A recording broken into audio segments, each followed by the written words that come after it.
예, 오늘은 윤석열 정치검찰들의 조작 수사, 국정조사 날입니다. 예, 김승원 의원님 질의해 주세요. 남욱 증인에게 묻겠습니다. 네, 그 해외에서 한국으로 귀국하면서 네. JTBC랑 인터뷰한 게 있는데 네, 이재명 시장에 대해서 뭐라고 하셨죠? 뭐 바늘을 찔러도 피 한 방울 안 나올 사람이다. 씨알도 안 먹힌다는. 씨알도 안 먹힌다. 예, 그 의미는 남욱 증인이라든가 대장동 개발업자들이 원했던 일들을 하나도 수용하지 않았다는 거고요. 제가 원했던 건 하나도 이루어지지 않았습니다. 그리고 개발 사업 중에 거의 5천억 원을 공공으로 환수를 해갔다는 것이죠.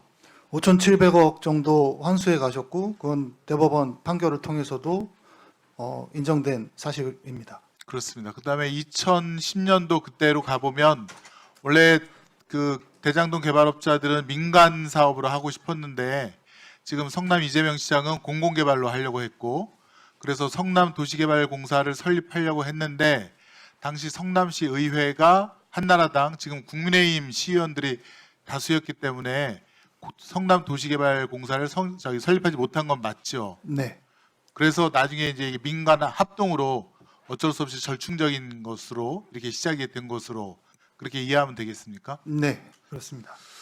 두 번째입니다. 2022년 9월 20일 가장 고통스러운 그 48시간. 원래 남욱 증인은 검찰의 수사에 잘 협조했는데 위례 신도시 건으로 검찰이 소환 불응했다라는 이유로 갑자기 그 체포를 당한 것이죠. 네, 소환에 불응해서 체포하신 걸로 알고 있습니다. 근데 나중에 판결을 보니까 그때 당시 죄명이 부정청탁금지법은 이미 공소시효가 지나서 그걸로는 체포나 구속을 시킬 수 없는 것으로 나타났는데 부패방지법. 예. 그러니까 저도 그 부분에 대해서 이제 처음에 압수수색이 나왔을 때는 제 피의 사실이 뇌물수수였습니다. 그래서 네.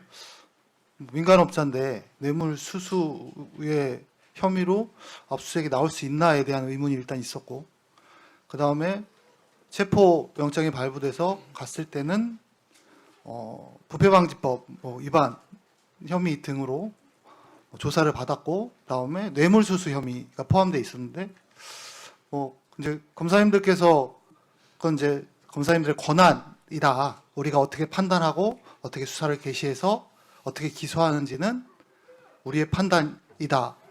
근데 제 개인적인 생각엔 저는 뭐 민간업자이기 때문에 사실은 뭐 뇌물을 수수할 수 있는 입장이 아닌데 수사를 개시하기 위해서 그렇게 판단을 하시지 않았나라고 생각을 하고 있고, 부패방지법 같은 경우는 제가 중간에 수사하는 과정에서도 이건 불법 수사 아니냐, 이미 공소시효가 지났는데.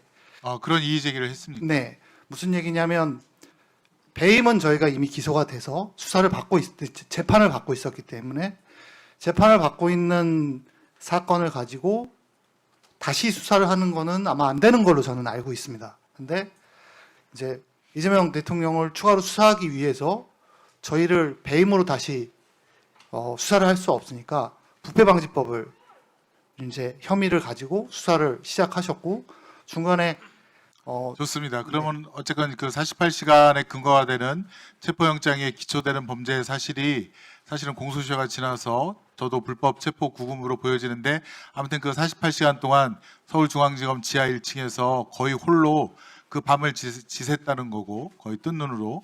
그다음에 그거 끝나고 나서는 이제 서울구치소로 이감을 했는데 그 사이에도 야간 조사를 14번이나 받을 정도로, 그다음에 귀가하는 시간이 새벽 2시에 귀가했다라고 자료 보니까 나오던데 그거에 대해서 좀 얘기해 주시겠습니까? 계속 밤늦게까지 계속 조사를 받았습니다. 그러면 목표는 뻔하다. 아까 뭐라 그러죠? 목표는 하나다. 우리 하나다. 예, 다른 사람한테 관심 없다.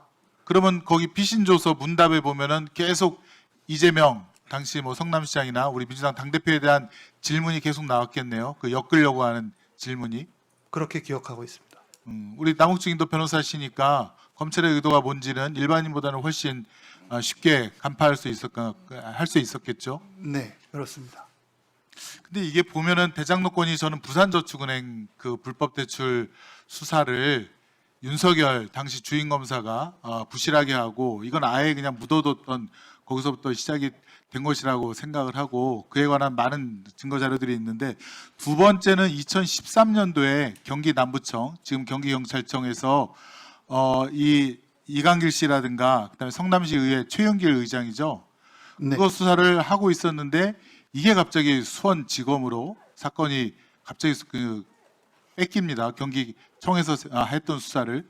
그러면서 이강길 씨, 조우영 씨, 남욱 씨가 줄줄이 구속되거나 영장이 청구되는 그런 상황인데 이때 보면은 혹시 검찰에 이게 좀 청탁 수사가 아닌가 그런 생각이 들거든요. 대장동의 권리를 갖고 영업권을 가진 그런 이강길 씨라든가 또 남욱 씨를 이 수사에 의해서 제거하고 다른 사람이 대장동 이 사업권을 갖다가 갖고 오려는 의도가 있지 않은가 그런 생각이 드는데 본인은 어떻습니까?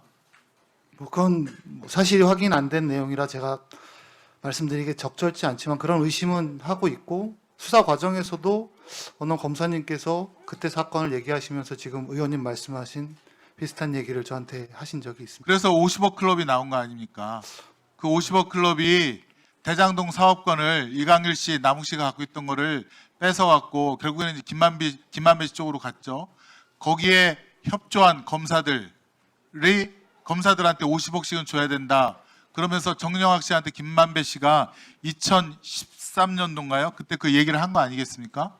저는 그렇게 생각이 들고 또 당시 대장동 개발할 때 거기 시민단체가 앞에서 데모도 하고 반대 시위를 했었는데 서울 북부지검에서 갑자기 그 시민단체 대표를 구속해서 잡아갑니다. 저는 깜짝 놀랐어요. 아 이게 성남 사건인데 왜 북부지검에서 가져가지? 그 사람을 구속시켜요. 그다음에 그럼 반대하는 사람들이 딱 싸그러들면, 그러니까 잠잠해지면서 대장동 사업이 개발되는데 그 당시 그걸 했던 검사가 또 나중에 화천대유인가요? 거기로부터 자문료를 엄청 받아요 또 매달. 이 도대체 뭐냐 이게 도대체 대장동은.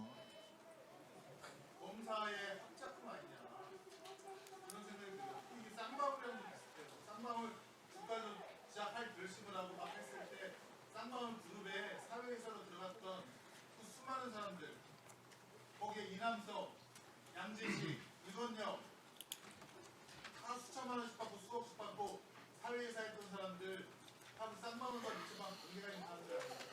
근데 이 대장동도 박영수 특검이 변호사로 활동하고 또 녹취록 보면은 박영수와 양재식 검사 출신 변호사가 또 이름이 나옵니다. 양재식이 조우영 돌봐준다고. 이게 뭡니까 도대체? 국민의힘 의원들이 대장동을 완전히 무슨 비리 집단으로 하는데 그 주변에는 항상 그런 불법을 덮어주거나 가볍게 해주는 검사 출신 변호사들이 있었다는 겁니다. 이거 철저하게 밝혀야 된다. 일단 여기까지만. 예. 오늘은